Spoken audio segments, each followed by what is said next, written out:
Bismillahirrahmanirrahim. Cara perang oleh Sun Tzu, bab 13. Menggunakan mata-mata ataupun perisai.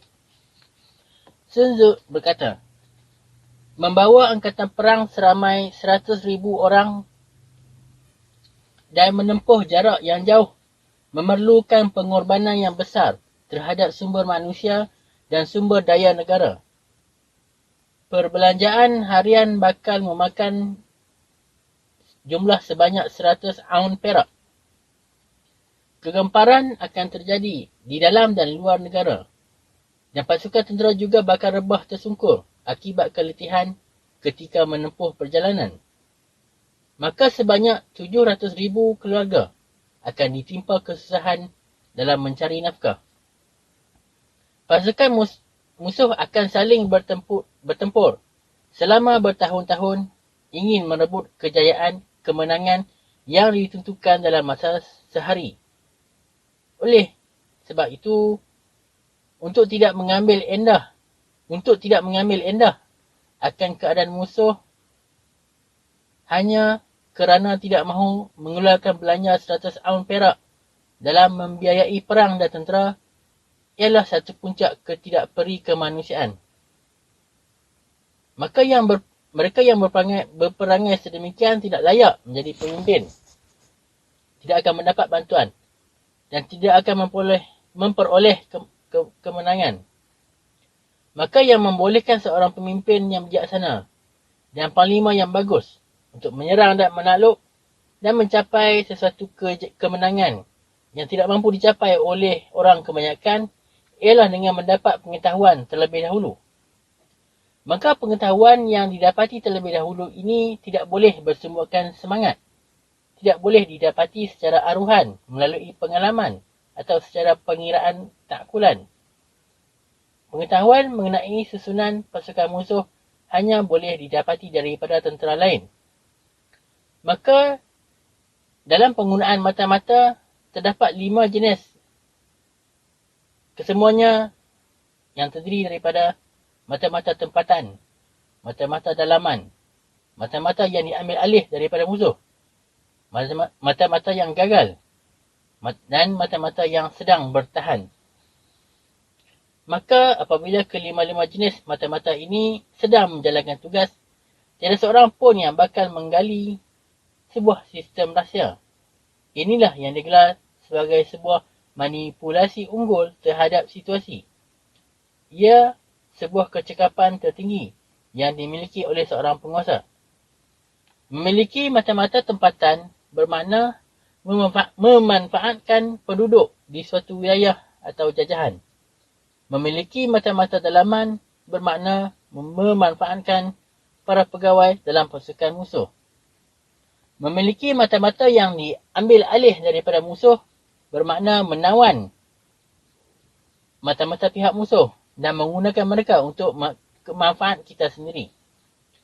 Memiliki mata-mata yang gagal bermakna melakukan kerja risikan secara terbuka dengan cara sebagai satu muslihat, menipu mata-mata kita sendiri agar apabila tertangkap, mereka akan memberikan laporan palsu kepada musuh. Mata-mata yang bertahan dan masih hidup ialah mereka yang akhirnya kembali ke kamp kita dan memberikan maklumat tentang musuh. Maka tidak ada satu pun hubungan yang lebih erat dalam pasukanmu selain daripada hubungan engkau dengan mata-mata. Tidak ada satu pun hubungan yang lebih dihargai dan dirahsiakan dalam pasukanmu selain daripada hubungan engkau dengan mata-mata. Mata-mata tidak akan mampu dimanfaatkan tanpa kebijaksanaan bernaluri. Mereka tidak akan dikawal selia, sebaliknya tanpa sifat baik dan jujur. Tanpa kepintaran minda, kita tidak akan mampu menilai kebenaran laporan-laporan mereka. Maka tajamkanlah fikiranmu dan manfaatkanlah mata-mata dalam setiap urusanmu. Jika sesuatu rahsia dibocorkan oleh mata-mata sebelum tiba waktunya, maka jatuhkanlah hukuman mati kepada mata-mata itu bersekali dengan mereka yang telah dikhabarkan akan rahsia itu. Sama ada menyerang pihak musuh, menghancurkan sebuah kota atau membunuh seseorang, maka menjadi satu hal yang penting untuk mengetahui nama orang-orang yang berkepentingan, pegawai atau pembantu sulit kepada tentera kanan, penjaga pintu dan para pengawal panglima yang bertugas. Maka perintahkanlah mata-mata kita dengan tugasan-tugasan risikan sebegini. Mata-mata pihak musuh yang datang untuk merisik pasukan kita perlu dicari, diberi suapan rasuah, dijaga dan diberi penempatan yang selesa. Maka dengan itu mereka akan menjadi mata-mata yang diambil alih dari pihak musuh dan sedia berkhidmat untuk manfaat kita. Maka dengan maklumat yang diperolehi daripada mata-mata yang diambil alih daripada musuh inilah, kita berupaya untuk memperoleh dan memanfaatkan mata-mata tempatan dan mata-mata dalaman. Maka sekali lagi, dengan menggunakan maklumat yang kita perolehi daripada mereka, kita boleh membuatkan mata-mata yang gagal untuk membawa maklumat yang palsu kepada pasukan musuh. Yang terakhir, dengan menggunakan maklumat yang kita perolehi daripada mereka, mata-mata yang bertahan boleh digunakan dalam situasi-situasi tertentu. Tujuan dan hala tuju akhir risikan dengan kelima-lima jenis mata-mata ialah untuk memperolehi maklumat tentang musuh, dan maklumat ini hanya boleh dimiliki dalam dapatan pertama daripada mata-mata yang diambil alih daripada musuh.